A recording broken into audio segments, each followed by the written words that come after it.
Hello students, আমি Nitish sir জ্ঞানজ্যোতি coaching সেন্টারের পক্ষ থেকে তোমাদের প্রত্যেককে জানাই আরও একবার স্বাগত। তো স্টুডেন্টস, আজকে আমি তোমাদের সঙ্গে আলোচনা করব এমডিসি হিউম্যান রিসোর্সেস ম্যানেজমেন্ট। ওকে, তো তোমরা অনেকেই রিকোয়েস্ট করছিলে যে স্যার আমাদের এই সেশনটা কি দেবেন না?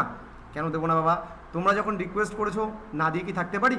তো অবশ্যই তোমাদের জন্য নিয়ে এসেছি হিউম্যান রিসোর্সেস ম্যানেজমেন্ট। ওকে, ক্লাসটি শুরু করার পূর্বে তোমাদেরকে বলবো, যারা এখনও পর্যন্ত আমাদের চ্যানেলটিকে সাবস্ক্রাইব করনি তারা অবশ্যই চ্যানেলটিকে সাবস্ক্রাইব করে আমাদের সঙ্গে থাকো, পাশে থাকো এবং বন্ধুদের সঙ্গে ক্লাসটি শেয়ার করো, যাতে নেক্সট টাইম থেকে কোনো ভিডিও আপলোড করলে তার নোটিফিকেশনও তুমি সবার আগে পেতে পারো। এছাড়া অনলাইনে তোমরা যদি আমাদের কাছে পড়তে চাও অবশ্যই যোগাযোগ করো আমাদের অফিসিয়াল নাম্বার 7076398606 নাম্বারে অথবা 6295916282 নাম্বারে। তোমাদের টোটাল কোর্স ফি রয়েছে পরবর্তী সেমিস্টার থেকে যেটা আমরা করেছি সেটা হচ্ছে 1199 টাকা।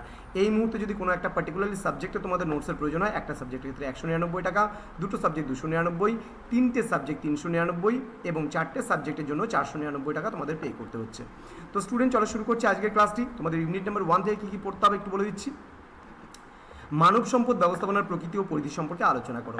নেক্সট, মানব সম্পদ ব্যবস্থাপনা কাকে বলে, এর লক্ষ্য সম্পর্কে আলোচনা করো। নেক্সট, মানব সম্পদ ব্যবস্থাপনার কার্যাবলী সম্পর্কে আলোচনা করো। মানব সম্পদ ব্যবস্থাপনার গুরুত্ব সম্পর্কে আলোচনা করো।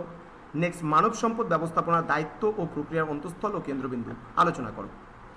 নেক্সট আমরা চলে আসবো 5 এবং 6-এর জন্য তোমাদের একটা কোশ্চেন প্যাটার্ন দেবে। সেটা কি? মানব সম্পদ ব্যবস্থাপনা কাকে বলে, মানব সম্পদ ব্যবস্থাপনার প্রকৃতি সম্বন্ধে লেখো, মানব সম্পদ ব্যবস্থাপনার লক্ষ্য কী, মানব সম্পদ ব্যবস্থাপনার সংক্রান্ত কার্যাবলীগুলো কী কী রয়েছে, দেন মানব সম্পদ ব্যবস্থাপনার ব্যবহারিক কার্যাবলী কী কী। নেক্সট আমরা চলে আসবো ইউনিট নাম্বার 2-তে। ইউনিট নাম্বার 2 থেকে তোমাদের 10 এবং 12-এর জন্য যেগুলো পড়বে, মানব সম্পদ পরিকল্পনার সংজ্ঞা দাও, স্বল্পমেয়াদী ও দীর্ঘমেয়াদী মানব সম্পদ পরিকল্পনার পার্থক্যগুলি কী কী। নেক্সট, মানব সম্পদ পরিকল্পনার ধাপ বলতে কী বোঝো। নেক্সট চলে আসবে দীর্ঘমেয়াদী মানব সম্পদ পরিকল্পনা কাকে বলে, মানব সম্পদ পরিকল্পনা সাফল্যের শর্তসমূহ আলোচনা করো।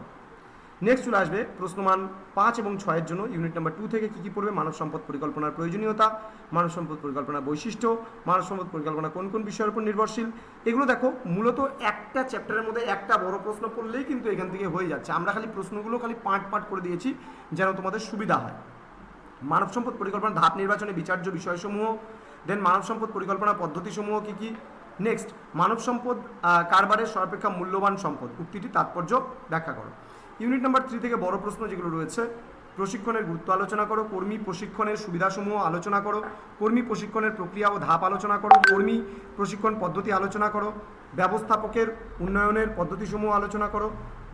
এবার 5 ও 6-এর জন্য তোমরা যেগুলো পড়বে সেগুলো কী কী থাকছে, প্রশিক্ষণের সংজ্ঞা দাও, সংগঠনের দিক থেকে কর্মী প্রশিক্ষণের সুবিধা আলোচনা করো, কারা প্রশিক্ষণ দেন, কর্মরত অবস্থায় প্রশিক্ষণ পদ্ধতি সম্বন্ধে ধারণা দাও, দেন কীভাবে প্রশিক্ষণ ফলপ্রসূ করা যায়, কর্মী উন্নয়নের সংজ্ঞা দাও। এবার তোমাদের এখানে ইউনিট নাম্বার 4 থেকে যেটা আছে, কার্য সম্পাদন পর্যালোচনার সংজ্ঞা দাও, কার্য সম্পাদনের বিবেচ্য বিষয়সমূহ কী কী, কার্য সম্পাদনের পর্যালোচনার গুরুত্ব উদ্দেশ্য কী।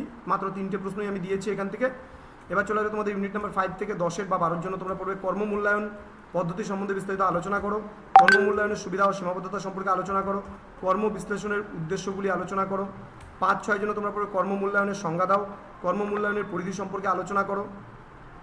নেক্সট রয়েছে কর্ম মূল্যায়নের ধাপগুলি কী কী, কর্ম মূল্যায়নের নীতিগুলি কী কী, কর্ম মূল্যায়নের সুবিধাগুলি কী কী, কর্ম মূল্যায়নের গুরুত্ব উদ্দেশ্য আলোচনা করো। এই ছিল আজকের সাজেশন, একদম 100% কমন তোমরা এখান থেকে পাবে।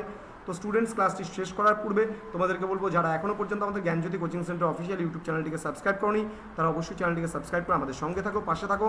তোমাদের উজ্জ্বল ভবিষ্যৎ গড়ে তুলবো আমরা, এটাই আমাদের প্রতিশ্রুতি।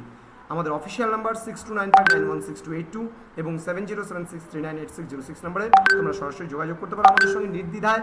এছাড়া আমাদের ওয়েবসাইট রয়েছে www.gyanjyoti.info। তোমরা গুগলে গিয়ে যদি সার্চ করে পেয়ে যাবে, অথবা নীলস নিমা নামেও যদি সার্চ করো গুগলে, আমাদের কিন্তু সমস্ত ডিটেলস পেয়ে যাবে। দেখা হচ্ছে খুব তাড়াতাড়ি পরবর্তী ক্লাস নিয়ে। তোমরা প্রত্যেকে ভালো থেকো, সুস্থ থেকো। Thank you so much, thanks for watching after all, thank you.